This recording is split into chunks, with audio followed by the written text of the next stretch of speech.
Ya, pemirsa, kembali bersama dengan kami di MNC News Now. Saat ini kami masih bergabung bersama dengan dua narasumber yang sudah hadir dalam sambungan Zoom. Wakil Ketua Umum Partai Kebangkitan Bangsa Jazilul Fawait dan juga Henry Mandrova selaku Direktur Eksekutif CISA. Pak Henry, tadi saya menanyakan bagaimana tanggapannya nih Pak, kalau seandainya memang akhirnya PKB berkoalisi dengan Gerindra, seperti apa peluang Caimin bisa meraih RI 1? Oke, kalau kita lihat dari sisi realistis politik ya, Cak Imin per hari ini saja dari sisi elektabilitas masih belum mampu menyamai Prabowo. Ya, jadi ini harus kita pahami dan ini rasionalnya. Tapi ke depannya dalam kurun waktu beberapa tahun ini ya itu bisa saja terjadi peningkatan elektabilitas Cak Imin kalau mesin partainya bergerak atau ada terobosan yang dibuat oleh PKB sendiri. Ini bisa menggerakkan. Tapi saya melihat bahwa Cak Imin, ini bahasa saya tadi ngotot-ngototan, itu bukan ngotot artinya saya pengen banget itu untuk jadi presiden, capres lah dalam hal ini, capres RI 1. Tapi saya melihat justru begini, PKB sedang menaikkan nilai bargaining politiknya terhadap parpol yang lain. Itu kan dulu pernah terjadi juga di PKS, ya, waktu dibangun komunikasi dengan PKS ya, melalui koalisi Semut Merah. Nah ini juga kan menaikkan elektabilitas sebenarnya, cara-cara dalam politik lah. Dan PKB juga meminjam Muhaimin atau Cak Imin ini sebagai cocktail effect sebenarnya. Nah, ini cek ombak juga ya, bagian dari cek ombak, bagian dari strategi cocktail effect. Apakah Cak Imin mampu mampu mendongkrak elektabilitas partai politik dan juga Cak Imin sendiri. Ini kan diuji lagi. Nah, soal peluang ke depan kembali lagi pada rasionalitas di lapangan, rasionalitas publik melihat Cak Imin dan figur dari PKB ini. Toh nyatanya mungkin saya lihat memang dalam beberapa kurun waktu belakangan ini, meskipun Cak Imin, bahkan kemarin itu ada Jokowi Cak Iminnya join pada saat 2019, saya masih ingat. Betul. Nah, jadi saya melihat bahwa ini hanya gimmick politik bisa jadi. Tapi whatever lah, karena kembali ke tujuan tadi, bahwa semua parpol di 2024 ingin menang. Tidak ada yang pengen kalah. Ya termasuk partai yang berada di luar pemerintahan per hari ini.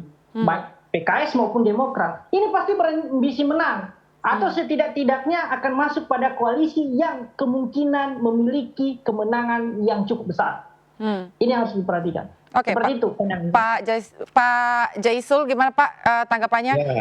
Ya, gimana dengan gimmick politik atau nasib koalisi Semut Merah nanti seperti apa nih Pak? Ya, kita tahu bahwa pemilu 2024 seperti 2019 ini kan rezimnya serentak di Pilpres dan Pileg. Jadi PKB harus menang di Pileg dan juga harus menang di Pilpres. Makanya mengatur strategi yang tepat ini bukan gampang gitu. Nah, akhirnya PKB melakukan berbagai komunikasi khususnya terkait Pilpres karena ada yang disebut oleh Pak Heri tadi yang disebut kotel efek. Jadi tokoh calon presiden, wakil presiden ini secara tidak langsung memiliki pengaruh kepada menaikkan elektabilitas atau pemenangan di Pileg. Nah, oleh sebab itu kami PKB berjuang keras untuk menampilkan tokoh-tokoh yang mungkin oleh publik dan juga oleh partai lain dapat diterima. Nah, sepanjang yang menjadi keputusan partai itu Gus Muhaimin, bahwa angka elektoralnya misalkan belum bagus, itu justru itulah tantangan PKB. Itulah kenapa PKB harus berjuang lebih keras lagi. Teman-teman di seluruh jajaran lalu bekerja lebih keras lagi 24 jam kalau bisa supaya apa? Supaya 2024 PKB itu sukses Pilpres dan sukses Pileg. Ya. Nah, itu saya pikir harapan semua partai, betul yang disampaikan oleh Pak Heri, itu harapan semua partai, makanya dinamika antar partai, membuka komunikasi, ini mau tidak mau harus dilakukan. Kalau tidak survive, dia akan nanti dengan sendirinya suaranya akan turun tuh di 2024 nantinya. Lihat aja, dari hasil-hasil survei kan ada beberapa partai yang kemudian dari partai yang ada itu tidak lolos parliamentary threshold. Nah, salah satunya setelah kami evaluasi itu karena partai-partai itu atau yang kemarin, hasil yang kemarin itu tidak memiliki cantolan di calon presiden dan wakil presiden. Jadi apa yang dibuat oleh PKB itu betul sesuatu yang normal. Ya, ini menarik ini. Tadi Tapi Pak, yang harus. ya ini menarik. Tadi Pak Jazilul menyampaikan bahwa meskipun elektoral Caimin begitu belum terlalu tinggi, namun ini menjadi peran dari partai. Kemudian tadi Pak Heri juga menyampaikan bahwa katakanlah Gerindra ini memiliki ketua umum yang memang ingin menjadi presiden begitu. Nah, dari PKB sendiri Pak Jazilul bagaimana melakukan komunikasinya, baik dengan Gerindra maupun PKS terkait pencapresan Caimin sendiri? Ya tentu dengan Gerindra, kami menghargai betul Partai Gerindra. Kami menghargai juga Pak Prabowo yang sudah 3 kali nyalon. Ya kan? Ya. Dan kenapa PKB misalkan harus berkomunikasi dengan Gerindra termasuk dengan Pak Prabowo yang sudah dikenal sering gagal. Justru disitulah bagi saya apakah PKB nanti bisa memberikan peran kepada Pak Prabowo untuk memenangkan yang terakhir kali, sudah tidak punya kesempatan. Nah kalau Gus Muhaimin masih punya kesempatan. Ya. Seandainya nanti terjadi kompromi misalkan Gus Muhaimin itu di posisi wapres, wajar saja dong karena Pak Muhaimin masih punya kesempatan. Nah, tetapi lebih dari itu yang paling penting, posisi PKB ketika bersama Gerindra itu nambah nggak untuk pemenangan Pak Prabowo? Itu penting. Kalau tidak nambah, untuk apa PKB di situ? Kalau PKB kemudian bergabung terus kalah, untuk apa juga? Buat PKB nggak ada gunanya itu. Nah, oleh sebab itu, kami membangun komunikasi semut merah dengan Pak Prabowo, semuanya ini sesungguhnya bagian dari proses untuk sama-sama mengukur diri, menakar diri, dan juga untuk melihat kepada pemilu 2024 yang sedemikian rumit. Kecuali tidak ada presidensial threshold. Ya. Kami nggak perlu komunikasi, kami hanya cukup mencari elektabilitas, siapa yang paling tinggi. Karena apa? Karena bisa jadi di 2024 ini ada tokoh yang elektabilitasnya tinggi tapi tidak punya perahu. Ya. Tapi ini sepertinya arah-arahnya sudah menunjukkan ke Gerindra sudah lebih mantap begitu Pak Jazilul. Iya, tentu lebih mantap. Sudah lebih mantap. Oke, Pak Heri, ini di satu sisi PKS rencananya ini akan menunjukkan sikapnya usai Rapimnas. Nah ini responnya gimana nih Pak Heri? Saya kira begini, PKS selalu dilibatkan. Kata selalu ini kemarin disampaikan bahwa PKB juga tidak meninggalkan secara otomatis ya ini PKS, karena ini bagian dari proses internal PKB juga yang harus dihormati semua parpol. Karena kita harus tahu bahwa ketika PKB pun memaksakan diri berkoalisi dengan PKS, nyatanya presidensial threshold pun belum terpenuhi. Tapi dengan Gerindra ya PT-nya bisa lah itu. Tapi ini yang harus dilihat tadi, kembali kepada rasionalitas ya dan realita di lapangan, bahwasannya ketika bergabung dengan Gerindra PKB ini cukup menjanjikan menurut saya, karena dari sisi segmentasi ceruk elektoral ini terbagi antara nasionalis dan Islam ya. Ini bisa dipadukan, bisa dikomparasikan untuk memenangkan pasangan misalnya. Kalau misalnya ini yang terjadi adalah Prabowo dan Cak Imin. Tapi kalau di sisi lain dengan PKS, ya kita belum tahu siapa tokoh PKS ini. Ini terus terang PKS belum menunjukkan siapa figur yang bisa disokong. Bahkan dengan majelis partai saja ya, ketua majelis syuro ya Salim Segaf Al-Jufri itu belum menampakkan diri di tataran figur yang mumpuni menurut saya. Kalau Cak Imin mungkin sesekali 10 besar masuk. ya kan, tinggal naikin lagi nih elektabilitasnya ke 5 besar misalnya, agar bargainingnya tinggi nih. Nah ini yang harus dilihat. Nah terkait PKS juga, saya kira masih ada parpol yang belum menentukan sikap. Justru saya memprediksi, kalau saya ya, sampai saat ini bisa menciptakan 4 poros. Ya, justru ini yang bagus. Karena selama ini polarisasi politik karena adanya hanya terbatas dengan 2 kutub, ini luar biasa, membelah masyarakat. Nah, ketika 2024 dengan tingkat kerumitan yang tadi disampaikan bahwa ada kerumitan pileg dan pilpres yang bersamaan, ini dengan adanya 4 kutub atau 4 poros, ini akan menciptakan alternatif dan menurut saya ini kemewahan demokrasi di Indonesia. Setelah cukup panjang kita bertarungnya antara head to head Pak Jokowi dan Prabowo, ini sudah bosan menurut saya, ya jenuh itu masyarakat. Nah jadi dengan adanya koalisi misalnya Gerindra dengan PKB, ya saya memprediksi justru PKS bisa membentuk koalisi baru, ya misalnya dengan Nasdem, karena di Nasdem saya melihat ada seorang figur ya, kita sebut aja Anies Baswedan. Pak Anies ini didorong untuk menjadi capres dan saya kira terkonfirmasi dengan karakter atau kemauan dari akar rumput PKS yang menginginkan Pak Anies Baswedan menjadi capres. Saya kira ini bisa membentuk koalisi baru lagi. Apalagi kalau ditambah dengan Demokrat misalnya. Seperti itu, Mbak. Berarti ini sarannya lebih baik PKS memiliki calon yang lain begitu, Pak? Iya, jelas. Seperti itu. Dan dengan kata lain bahwa cukup rasional alasan PKB dan Gerindra untuk berkoalisi. Karena sepertinya kalau tadi dari alasannya Pak Jazilul lebih win-win begitu. Baik untuk Gerindra maupun untuk PKB. Iya, jelas. Karena begini, Mbak. Prabowo, ceruk elektoralnya agak bergeser setelah masuk ke koalisi pemerintah. Kita tidak boleh menafikan ini. Ceruk elektoral yang saya maksud ini adalah kelompok-kelompok yang tadinya memang loyalis Pak Prabowo, loyalis Prabowo di 2019. Ini yang menjadi tantangan bagi Prabowo juga, bagaimana bisa loyalisnya tadi, ceruk elektoralnya yang mendukung dia, setidaknya yang 40% lebih itu, bisa konsisten. Jadi dia butuh kekuatan itu. Misalnya, ambillah PKB, ya kan, dari ceruk Islam, ya misalnya Islam ini.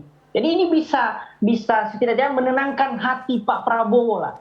Atau pede, ya percaya diri untuk nyapres lagi untuk kesekian kalinya. Jangan sampai kalah lagi, itu persoalannya juga kan. Makanya win-win solutionnya adalah dengan PKB, menurut saya. Ya, silakan Pak Jazilul tanggapannya. Tadi disampaikan Pak Heri bahwa sebaiknya PKS berkoalisi dengan yang lain dan memiliki calon yang lain. Tanggapannya seperti apa nih, Pak Jazilul?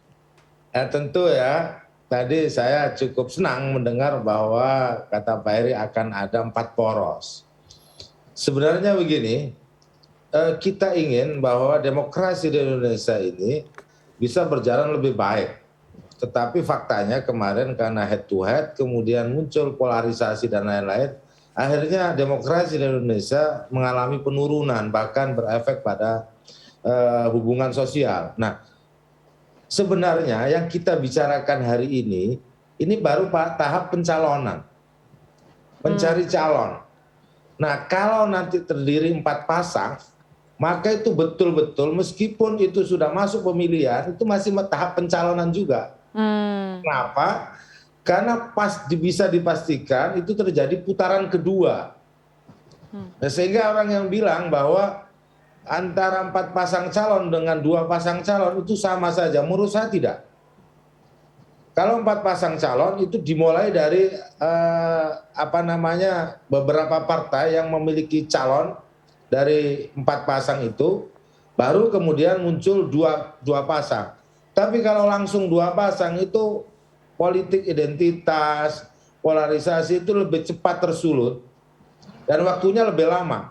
Tapi kalau hanya kalau dimulai dari 4 pasang calon itu, saya pikir itu lebih dapat menghindari politik identitas. Oleh sebab itu PKB dari awal bersama Pak Prabowo ini kan memang satu kombinasi yang menurut saya sangat baik. Pertama, kombinasi senior junior, kombinasi dari TNI dan sipil. Kalau bahasa kami dari TNI dan TNU.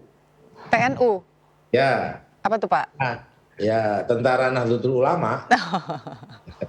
Nah, yang kedua, yang ketiga, ini juga mewarisi gimmick yang lebih milenial di satu sisi, atau nasionalis religius, ya dari kalangan nasionalis ada kalangan religius yang diwakili Islam tradisional PKB, yang itu masanya sebenarnya memiliki kekuatan di akar. Oleh sebab itu, PKB bukan tidak berpikir untuk bergabung dengan Gerindra, kita ini berpikir matang-matang juga. Menakar seperti halnya juga Gerindra menakar kita. Jadi biasa loh, saling menakar, saling membahas. Tentu kita tidak buka di publik, tetapi di meja-meja tertutup tentu kita harus menakar kekuatan, kelemahan, dan juga peluang untuk menang.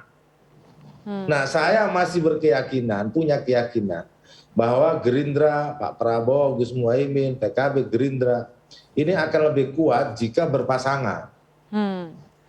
Nah, artinya kami dapat mengatakan insya Allah Pak Prabowo menang kalau berpasangan dengan kami. Gitu. Berarti Bukan kami mengatakan ini sombong, tidak. Ini soal hitung-hitungan secara nalar ya. Jadi yang namanya koalisi itu juga punya hitung-hitungan secara realistis, secara terukur, tetapi tentu akhirnya juga ditentukan oleh takdir gitu. Tetapi kami mengatakan bahwa ujungnya kalau ini bersama, insya Allah Pak Prabowo akan menjadi presiden. Nah, tetapi kalau tidak, ya kami tidak tahu, karena kami akan berjuang di front yang lain. Kalau ini tidak ketemu mungkin ya, tapi saya berhusnuzon bahwa ini akan terjadi koalisi antara PKB Gerindra dengan pasangan Pak Prabowo Gus Muhaimin sebagai bagian dari kompromi-kompromi. Nah, nantinya kalau seandainya memang akhirnya ketuk palu nih Pak, PKB dengan Gerindra berkoalisi, atas nanti ke depannya nasib koalisi semut merah seperti apa nih Pak? Nah, koalisi semut merah ini kan dalam konteks membangun relasi. Kalau misalkan ada partai-partai yang lain kemudian ingin bergabung bersama PKB dan Gerindra, atau sebaliknya itu bisa terjadi, Mas. Tidak tertutup kemungkinan. Jadi ya ini kan istilahnya koalisi semut merah ini hasil dari kreasi komunikasi. Sama juga dengan rencana koalisi kebangkitan Indonesia Raya. Karena apa? Dua-duanya belum diresmikan. Belum ada pengumuman secara resmi, tetapi ini adalah kreasi dari pola-pola komunikasi yang kami lakukan bersama partai-partai politik. Oke, baik. Yang terakhir dari Pak Heri, silakan Pak tanggapannya Pak. Ya, menurut saya koalisi PKB dan Gerindra adalah angin segar bagi demokrasi. Karena KIB sudah memastikan diri memiliki ikatan koalisi, kemudian Gerindra dan PKB juga menyusul ke depannya. Saya aminkan secara pribadi.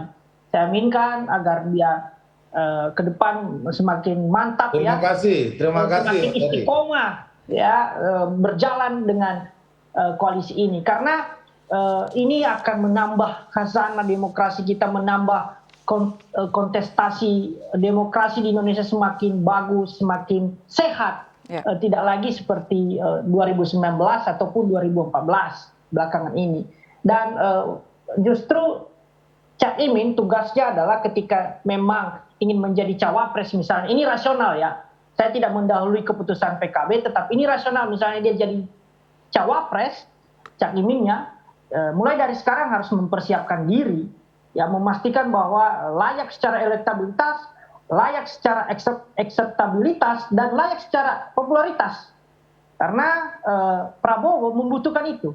Tidak hanya sekedar mesin partai, tapi figur juga akan menentukan. Karena jangankan kita tidak boleh mengeliminasi kekuatan parpol di 2024 dan kontestasi politik ke depannya. Karena kita juga tidak boleh menafikan kekuatan figur ini mempengaruhi. Buktinya di 2014-2019, Jokowi menolong PDIP secara tidak langsung dari efek elektoralnya Jokowi, atau yang saya sebut tadi adalah kotel efek ini menolong PDI Perjuangan. Demikian juga yang terjadi nantinya kelak di PKB maupun Gerindra dan Prabowo maupun cek ini. Baik, terima kasih sekali Pak Heri. Mudah-mudahan ini apa yang dipersiapkan oleh PKB, baik dengan PKS maupun Gerindra bisa berjalan dengan baik dan tentunya bisa sehat-sehat untuk semuanya. Terima kasih Pak Jazilul Fawait selaku Terima Wakil kasih. Ketua Umum Partai Kebangkitan Bangsa dan juga Pak Heri Medrova selaku Direktur Eksekutif CISA. Selamat sore dan salam sehat. Oke.